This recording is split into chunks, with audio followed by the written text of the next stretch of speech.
రమ్మగారు. నమస్తే జయ. రమ్మగారు, ఏదైనా కొత్త పని ప్రారంభించే ముందు మనం ఏ విధంగా సిద్ధంగా ఉండాలి? అలాగే మనతో పాటు దైవ బలం కూడా ఉండాలి కదా. దీనికి సంబంధించి మనకి అంటే పురాణ ఇతిహాసాల్లో కానీ లేకుంటే పెద్దలు కానీ ఏదైనా చెప్పిన మంత్రాలు, ఏదైనా పని ప్రారంభించే ముందు ఇది చదువుకోండి, ఇది పఠించండి, అప్పుడు ఆ పని సాఫీగా జరుగుతుంది, అలా ఏమైనా చెప్పడం జరిగిందండి? బోల్డ్ అని చెప్తారు జయ. మనం వినాయక ప్రార్థన చేసుకుంటాం, అది అందరికీ తెలిసిన విషయం. వినాయక ప్రార్థన చేయటం, వినాయకుడి కోసం మీదు కట్టడం అంటే ఏంటమ్మగారు? ఎలా అంటే ముడుపు కట్టడం అంటారు కదా, అట్లా మీది కట్టడం అంటే ఏదైనా మంచి ముఖ్యమైన పని చేస్తున్నాం, వినాయకుడిని ప్రార్థించుకోవటం, మరి ఇంట్లో కొంచెం ఇల్లంతా శుభ్రం చేసుకోవటము, పాజిటివ్ మైండ్ తోటి కాస్త ఒక పచ్చపట్ట ఒక గుడ్డలో, అంటే మనం ఉత్తరీయాలు అవి ఉంటాయి చూడు, మన సత్యనారాయణ వ్రతాలు ఓ ఉత్తరీయం, చిన్న ఉత్తరీయాన్ని మడత పెట్టి ఒక డబ్బా సోల బియ్యం, ఒక గ్లాసెడ్ బియ్యం, ఒక పావు గ్లాసు శనగలు కానీ శనగపప్పు కానీ అందులో వేసి, తర్వాత ఒక చిన్న అరిటాకు మన తమలపాకు మీద వినాయకుడి చిన్నగా పసుపుతోటి చిన్న గుండ్రటి ఇది చేసుకుని పసుపు బొట్టు పెట్టుకోవటం, ₹1 నాణ్యం పెట్టడం, పెట్టి ఈ వస్త్రాన్ని మూట కట్టేస్తారు, మీదు కట్టడం అంటారు. ఇవి సాధారణంగా ఎప్పుడు చేస్తాము? గృహప్రవేశాలకి, వాటికి, పెళ్ళిళ్ళప్పుడు ముహూర్తం పెడతాం, పనులు ప్రారంభించడం కోసం చేస్తాం చూడు, అప్పుడు ఇలా వినాయకుడికి మీది కట్టడం అనేది పాతకాలపు పద్ధతి. తర్వాత వినాయకుడికి బియ్యం పోయటం అంటారు, లేకపోతే గోధుమ రాయి పెట్టడం అంటారు. గోధుమ రాయి అంటే అదే తిరగలి అనమాట. తిరగలికి బొట్టు పెట్టి నమస్కారం చేసి స్టార్ట్ చేసుకుంటారు పని.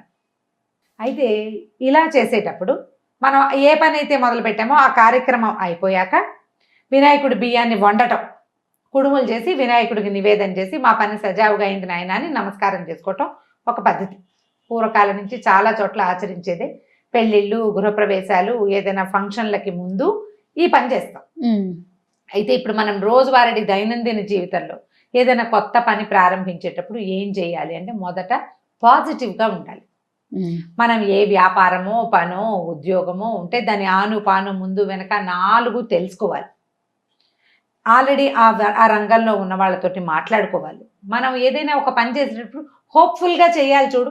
అవునండి, అది బాగా అవ్వాలని కదా. ముందు అది బాగా అవ్వాలంటే దాని తాలూకు 4 వ్యవహారాలు మనకు తెలిసి ఉండాలా. ముందే మొదలు పెట్టేసి తర్వాత ఆగిపోయిందని దైవ దోషణ చెయ్యొద్దు. అవును, ముందే 4 కనుక్కోండి. మీరు అన్ని వ్యవహారాలు కనుక్కొని ఓకే ఇందులోకి దిగితే ఈ పని సజావుగా అవుతుంది.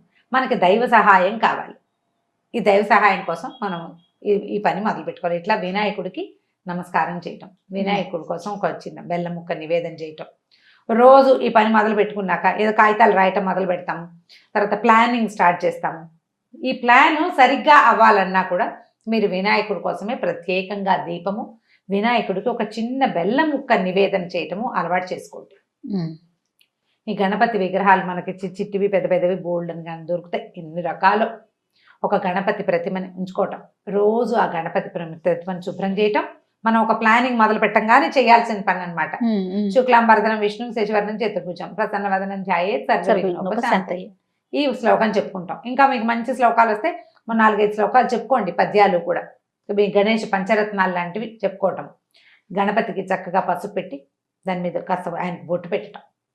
ఈ 2 శ్లోకాలు చెప్పుకుని ఒక దీపారాధన చేసి ఒక చిన్న బెల్లం ముక్కని గణపతికి నివేదన చేయండి. దీనివల్ల మనం ప్రారంభించిన పని సజావుగా ముందుకెళ్తుంది. మీరు ప్రయాణించేటప్పుడు మీ హ్యాండ్ బ్యాగ్లో కానీ మీ బ్యాగ్లో కానీ వస్తువులు ఎక్కడికైనా సూట్ కేసు పట్టుకెళ్ళేటప్పుడు ఒక గణపతి ప్రతిమని షోపీస్ లాంటివి కూడా దొరుకుతున్నాయి. పేపర్ వెయిట్ లాగా కూడా గణపతి ప్రతిమలు దొరుకుతున్నాయి. వారిని నీతో పాటు తీసుకెళ్ళటం అలవాటు చేసుకోండి. ఆ గణపతి మనతో ఉన్నాడన్న భావన మనకి ధైర్యాన్ని ఇస్తుంది. ఇలా షోపీస్గా మనతో పట్టుకెళ్తున్నటువంటి గణపతికి మనం పూజా విధానము అవి చేయము, కానీ ఆ స్వరూపం మనకి కనపడుతూ ఉంటుంది. మనం వర్క్ చేసే టేబుల్ ఎదురుగుండా గణపతిని ఉంచుకోండి. అనుకున్న పని సజావుగా, ఒకవేళ ఏదైనా సమస్య వస్తే ఈ గణపతి నీకు తోడుంటాడు. సమస్య కనుక వస్తే రాలేదు, నువ్వు ముందుకెళ్తున్నావు, ఒక్కో అడుగు బేబీ స్టెప్స్ వేసినావు, నీకు తోడుంటాడు, నీతో పాటు నడుస్తాడు గణపతి. ఇట్లా గణపతికి మన జీవితంలో భాగస్వామ్యం ఇవ్వండి. గణపతిని మన పెద్దన్నయ్య అనుకోండి. దీంతో పాటు మనం ఏం చేయాలంటే, గణపతిని మనం పెద్దన్నయ్య అనుకున్నాం అంటే ఫ్యామిలీ అనుకోమని చెప్తున్నాం కదా. ఫ్యామిలీని మీతో ఉంచుకునే ప్రయత్నం చేయండి. కుటుంబంలో ఎవరైనా వ్యతిరేకించే వ్యవహారాల్లోకి దిగద్దు. ఇది ప్రధానం అసలు. వాళ్ళని మనతో ఉంచుకుంటే నీకు ఏ సమస్య వచ్చినా నువ్వు 4 అడుగులు ముందుకేసినా కుటుంబం నీకు ఎప్పుడు నీతో పాటు ఉంటుంది, గణపతి ఉన్నట్టే. అంతే. కాబట్టి ఫ్యామిలీని వ్యతిరేకించి వాళ్ళు వద్దంటుంటే చెయ్యొద్దు.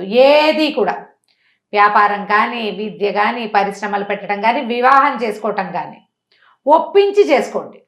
ఏమైనా సరే, ఏ పనైనా అది నీకు సజావుగా ముందుకెళ్తుంది. నాకు నచ్చింది చేసేస్తాను కాదు, నువ్వు ఎందుకు చేస్తున్నావో జస్టిఫై చేసి చెప్పగలగాలి. అప్పుడు ఏమవుతుంది, అవతల పని మీద నీకు పూర్తి అవగాహన ఉన్నట్టు. అవును, అది సజావుగా వెళ్తుంది. ఈ గణపతి ప్రార్థనని అలవాటు చేసుకోండి. విద్యార్థులకి, పిల్లలకి చిన్నప్పటి నుంచి కనుక నేర్పిస్తే పెద్దయ్యాక కూడా ఇప్పుడు దీన్ని దైవ సహాయంగానే భావించద్దు. ఆర్థడాక్స్ థింగ్సో, ఇవి పాతకాలపు భావాలు, మూఢాచారాలు, భగవంతుడి మీదే డిపెండెన్సీయో కాదు.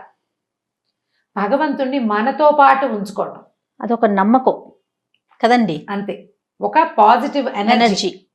దాన్ని మనతో పాటు ఉంచుకోండి.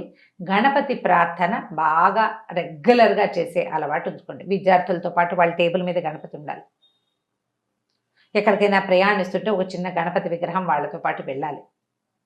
తర్వాత ఇంకా వాళ్ళ భక్తి రకరకాల దారులకు వెళ్ళింది అనుకోండి, ఎవరిని మీద భక్తి ఉంటుందో వాళ్ళని వాళ్ళు తీసుకెళ్తారు.